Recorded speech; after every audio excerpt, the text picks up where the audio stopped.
భోజనం చేశాక వాకింగ్ చేయడం చాలా 100% మంచిది.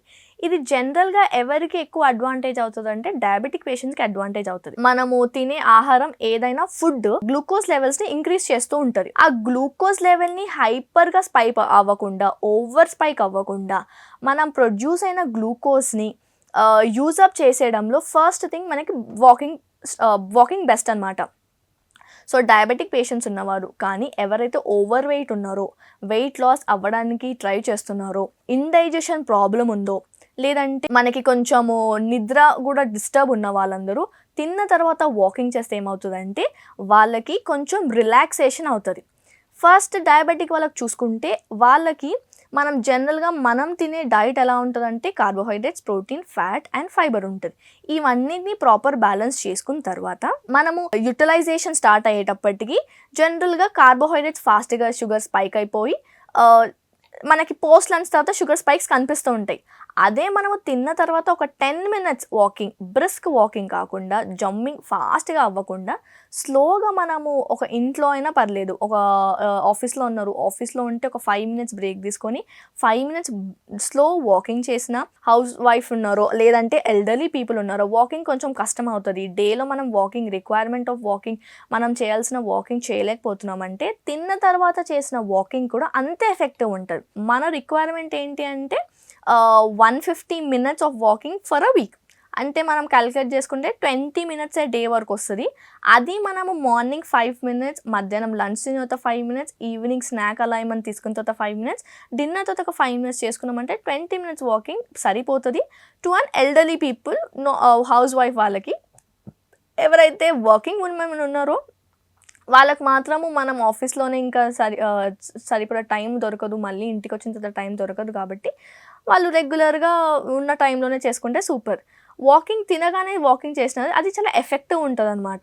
బికాజ్ ఏదైతే గ్లూకోజ్ ప్రొడక్షన్ అయ్యిందో అది యూజ్ అప్ అయిపోతుంటది అండ్ మనకి షుగర్ స్పైక్ అనేది తక్కువగా ఉంటది. మనకి ఈ మధ్య కాలంలో వచ్చే షుగర్, బీపీ, థైరాయిడ్ ఇవన్నీ జెనెటిక్ డిసార్డర్ని మనం కంట్రోల్ చేసుకోవాలి అంటే ఫస్ట్ మన లైఫ్ స్టైల్లో డిసార్డర్ చేసుకోవాలి. చిన్నపిల్లలు మనం చూసి నేర్చుకుంటారు కాబట్టి ఎవరైతే ఆల్రెడీ ఎగ్జిస్టింగ్ పేరెంట్స్ కానీ, గ్రాండ్ పేరెంట్స్ కానీ కొంచెం డయాబెటిక్ ఉంటే వాళ్ళ లైఫ్ లెసన్స్ చిన్నపిల్లలు నేర్పించడం చాలా బెస్ట్.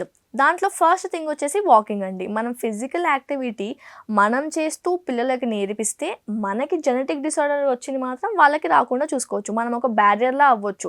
మనకి మన పేరెంట్స్ నుంచి వచ్చినప్పుడు, గ్రాండ్ పేరెంట్స్ నుంచి పేరెంట్స్కి వచ్చినప్పుడు, పేరెంట్స్ నుంచి గ్రాండ్ చిల్డ్రన్ నుంచి ఆ సైకిల్లో వెళ్ళకుండా, అలా ట్రాన్స్ఫర్ అవ్వకుండా మనం ప్రొటెక్ట్ చేయొచ్చు.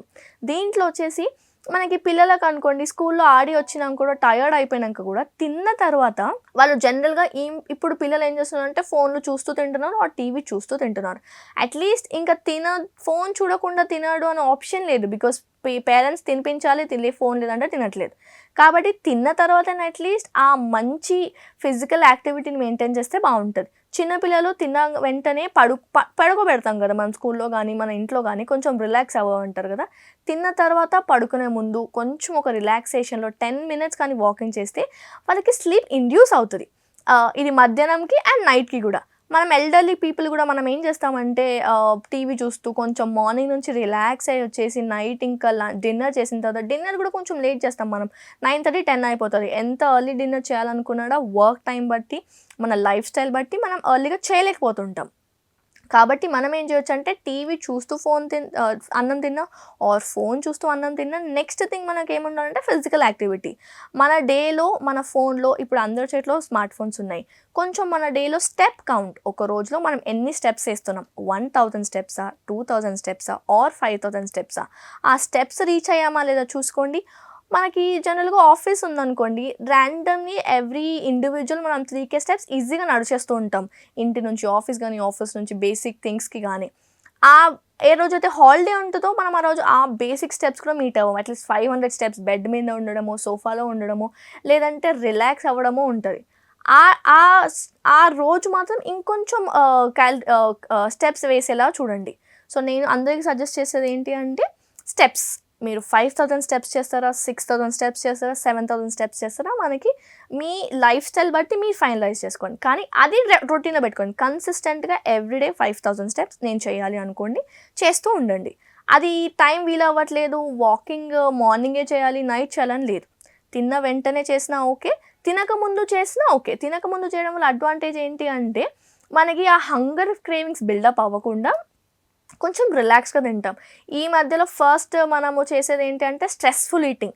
మనము ఎంటర్‌టైన్‌మెంట్‌తో పాటు తింటున్నాము, స్ట్రెస్‌లో ఉన్నప్పుడు తింటున్నాము, ఒంటరిగా ఉన్నప్పుడు తింటున్నాము, పార్టీస్‌లో తింటున్నాము.